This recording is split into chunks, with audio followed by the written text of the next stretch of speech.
Vous avez entendu dire œil pour œil et dent pour dent. Eh bien moi je vous dis de ne pas riposter aux méchants, mais si quelqu'un te gifle sur la joue droite, tends-lui encore l'autre.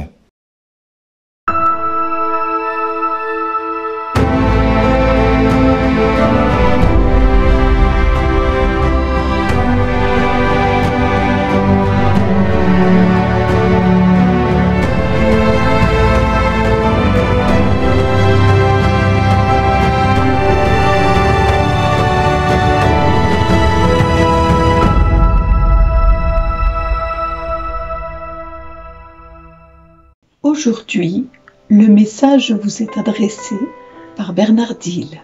Bonjour les amis, comme il est dur par moments d'entendre le Seigneur nous inviter à ne pas réagir à quelqu'un qui nous voudrait du tort, et comme il est dur des fois de mettre en application ce que le Seigneur nous demande dans sa parole.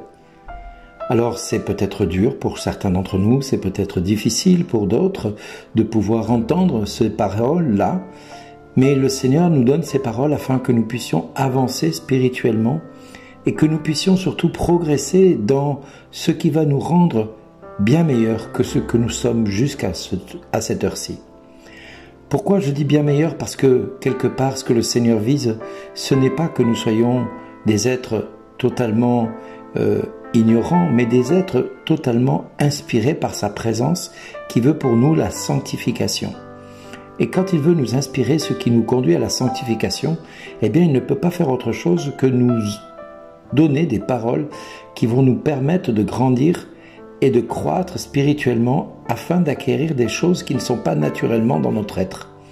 En effet, si lui, de son côté, il n'a pas refusé la joue à qui le frappait, pourquoi devrions-nous refuser nous-mêmes cette joue-là? Alors, vous allez me dire, c'est plus facile à dire qu'à faire.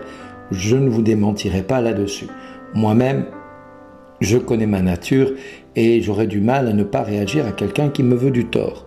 Mais le Seigneur nous pousse à sortir de notre zone de confort pour acquérir ce que lui vise à ce que nous devenions, c'est-à-dire des êtres appelés à la sainteté. Or, nous ne pourrons pas rentrer dans le royaume de Dieu si nous nous comportons toujours avec la chair. Et nous connaissons très bien ce que produit la chair. La chair nous éloigne de Dieu alors que l'Esprit nous conduit vers lui. Alors si aujourd'hui nous avons dans notre cœur des raisons d'en vouloir à quelqu'un, d'en vouloir à une personne qui nous a fait du tort, ok, c'est un fait, c'est une réalité. Et nous avons le droit de nous mettre en colère contre cette personne. Nous avons peut-être le droit, mais est-ce qu'il faut pour autant l'appliquer, ce droit? Est-ce que Dieu nous demande d'être toujours en droit et en loi par rapport à ce que Dieu nous demande? Non, Dieu nous invite vraiment à quitter notre zone de confort pour acquérir le sien, qui est vraiment la sanctification. Alors je me répète peut-être un peu depuis tout à l'heure, mais si j'insiste lourdement là-dessus, c'est parce que ce n'est pas naturel dans notre vie de tous les jours. La société nous vise et nous pousse à demander justice, à obtenir réparation. Et on le voit à travers tout ce qui s'est monté, par exemple, par rapport aux hommes qui agressent les femmes, le côté MeToo. Eh bien, nous avons aujourd'hui même dans la société des demandes de justice pour des questions d'ordre de principes humains qui tombent sous le coup de la loi parce que les hommes ont besoin d'obtenir toujours réparation et obtenir justice face à ce qu'ils ont vécu de difficile. Pourtant, Jésus nous invite à être amour, à aimer notre prochain. Alors aimer notre prochain, vous allez me dire c'est facile parce qu'il pense comme nous, il est comme nous, et c'est quand même plus facile d'aimer quelqu'un qui nous ressemble que d'aimer quelqu'un qui ne nous aime pas et qui ne pense pas comme nous. J'ai dernièrement eu une discussion avec un frère qui me disait « Mais moi je ne peux pas aller vers les autres personnes qui sont dans le monde parce que moi j'ai l'impression de perdre mon temps. » Oui, tu perds peut-être ton temps, mais Dieu ne perd pas son temps avec toi. Alors pourquoi toi perdrais-tu ton temps d'aller avec ceux qui ne pensent pas comme toi? Elle me dit « Ouais, mais moi j'ai envie de vivre vraiment avec Jésus. » Oui, mais Jésus, il te demande d'aller perdre ton temps avec ces gens-là. Oui, mais ça, je peux pas. Je dis, ben oui, mais ça, c'est ton problème. Dieu te demande d'être témoin dans le monde, d'être un agneau au milieu des loups. C'est vrai, c'est pas facile que d'être un agneau au milieu des loups, mais Dieu nous demande de sortir de notre zone de confort pour acquérir cette vie de sainteté à laquelle nous sommes tous appelés, à laquelle nous sommes tous conviés. Et si nous ne faisons pas les choses correctement, nous allons nous priver de la grâce qui est donnée par Dieu. Alors mes amis, aujourd'hui, nous avons le choix. Soit nous résistons à ce que Dieu nous commande, d'aimer notre prochain, d'aimer nos ennemis, de leur souhaiter du bien, ou est-ce qu'on passe à côté et on continue à faire le jeu de l'ennemi et on se comporte comme le monde. Et dans ce cas-là, ne nous étonnons pas que le monde aille de mal en pire, parce que justement, c'est vraiment ce que le monde voudrait qu'on fasse, que nous nous comportions comme lui.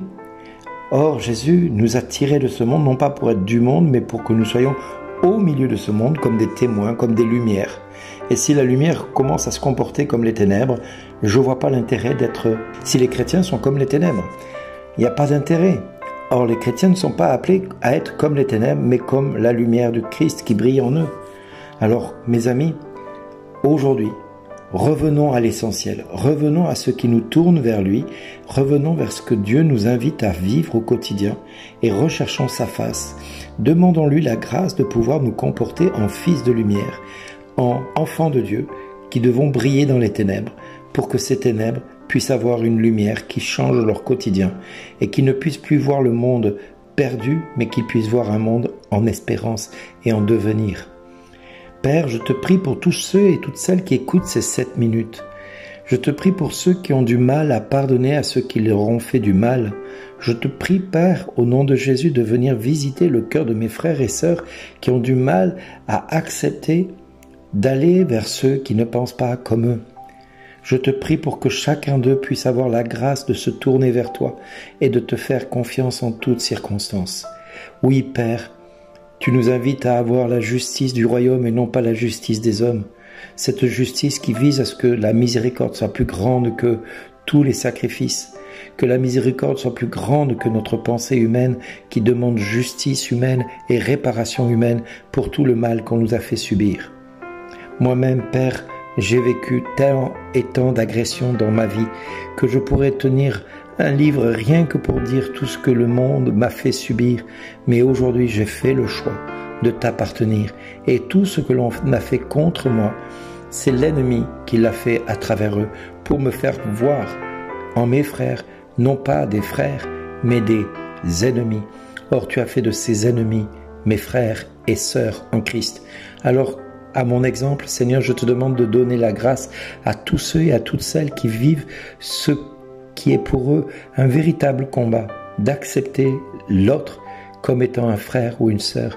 Donne-leur la grâce que tu m'as donnée, afin qu'ils puissent eux aussi découvrir en chacun de leurs ennemis des frères et des sœurs en Christ. Appelés à la sainteté, appelés au pardon, appelés à vivre la miséricorde.